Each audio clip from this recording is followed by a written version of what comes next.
Hi, so I'm Cassie. I grew up in a few different places. I am the oldest of three girls, and this is my story. I always craved the love and approval of other people growing up. I remember being jealous of my sisters, my littlest for being so cute, and my middle sister for being so adored by teenagers when we were young. I remember being so excited to get attention from anyone that people quickly found me too much to handle. Especially kids my own age. I was bullied quite a lot in school, so much that my mom had to put me in private school. In my first grade, though, I did make one friend, and we loved each other unconditionally throughout the tough years of adolescence and into adulthood. Honestly, I think if it wasn't for her and her love, I wouldn't have survived till adulthood. I grew up in church, but I never learned about the real Jesus or felt loved there. I remember hearing adults describe me as annoying and hyper. I remember them asking my parents why I wasn't medicated. And I remember my parents trying to convince me to take medication. I heard a lot about my looks and how I needed more discipline.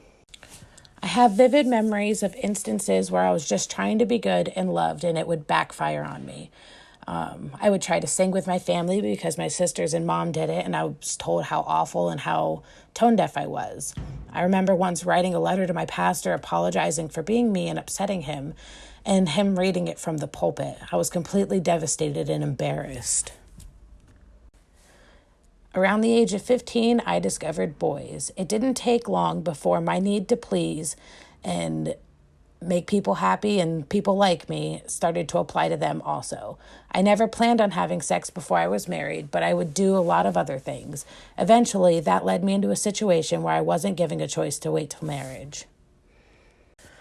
After that, I really began to spiral. I was willing to do almost anything to be loved. I hit my last 2 years of high school, and during this time, I made a few more friends and started dating my longtime crush. I wanted to keep him as happy as possible and be loved, that I was willing to do almost anything at this point. I started to drink with him. I graduated high school still dating him, but I could never seem to keep him happy. He joined the military right out of school, and I moved back with my parents, who had moved to Bradford, PA, in my senior year due to my dad being transferred again, and I started working at Walmart. Me and my boyfriend at the time quickly started drifting apart and separated. I met my now husband while working at Walmart by dropping my Harry Potter book on the ground because I had so much stuff in my arms, and he picked it up for me. This was a very big deal for me because I was am still a huge Harry Potter fan. Go Slytherin! We started dating soon after that, and my people-pleasing for love was in full force.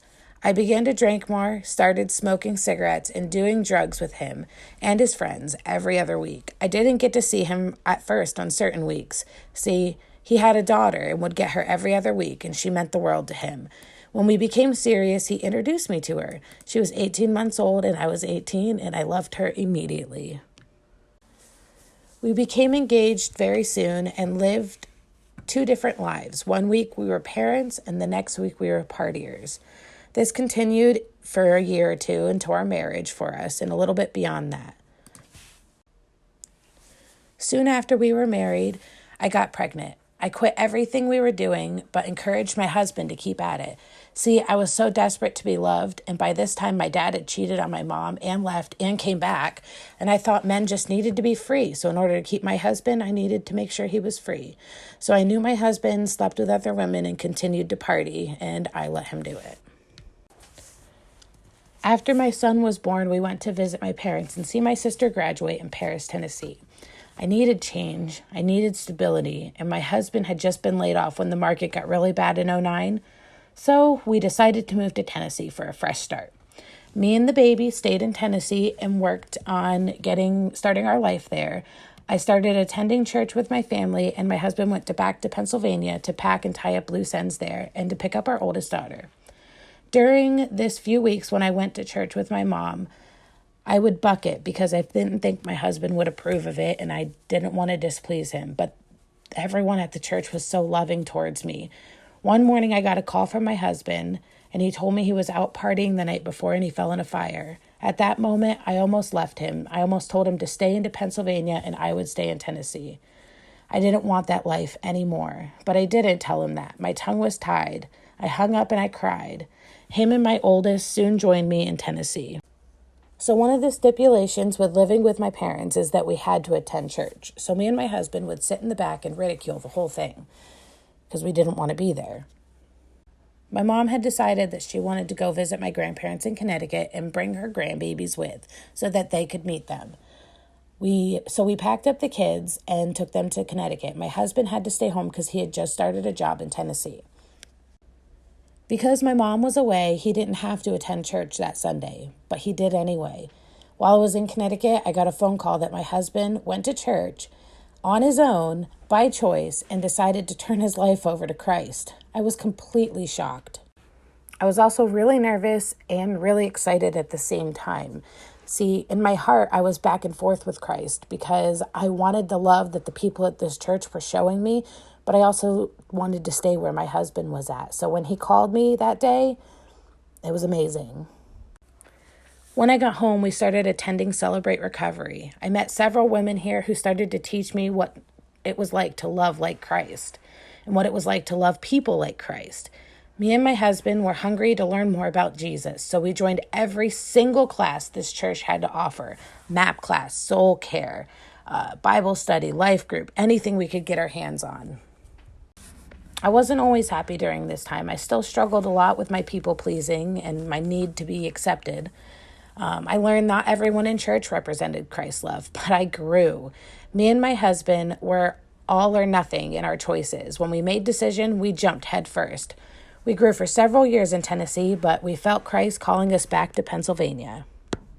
Once we knew Christ was calling us to Pennsylvania, in our typical fashion, we were all in. We picked up everything, packed the kids, packed the house, put everything we could fit into a U-Haul, and went to stay with Matt's mom while we looked for a place in Pennsylvania. When my family lived in Bradford that year without me, they attended Open Arms Bradford. So when we went to visit his family in Pennsylvania a year before we decided to move there, we went and visited Open Arms Bradford Church. And it just so happened to be the same day that they announced that they were opening Port Allegheny Church and that Chris Stavish was going to be the pastor there. We knew after that we were going to be going to Pennsylvania within the year. So anyway, we packed a U-Haul and we moved in with Matt's mom for a couple weeks while we looked for a place. We started attending Open Arms Port Allegheny immediately. My first time driving into Port Allegheny, I saw the lights of the PC building and I felt at peace and knew this was the town I wanted to live in. By this time, we also knew we were called into ministry, so once we got a place in Port Allegheny, we jumped in completely full force. God provided us with a house and everything that we absolutely needed almost immediately. We still struggle sometimes, but today I'm confident in Jesus' love for me. I have a passion for showing Jesus' love in relevant ways. I focus a lot on what the trends are with media and web development, and I try to keep up with what's relevant in people's lives today. Jesus has given me a passion to help the churches meet people where they're at and show Jesus' love in every avenue that they can. So this is my story. I still struggle at times, but Jesus is always there with me. I think that sharing our stories is important. Before telling my story, I didn't think that my story was much to tell, but Jesus uses every one of our stories to help others where they are and to bring hope. I would love to hear a story from you too. If you do tell your story, hashtag it greaterthanstories in Open Arms Church. I look at the hashtag every day and would love to read, see, or hear your story.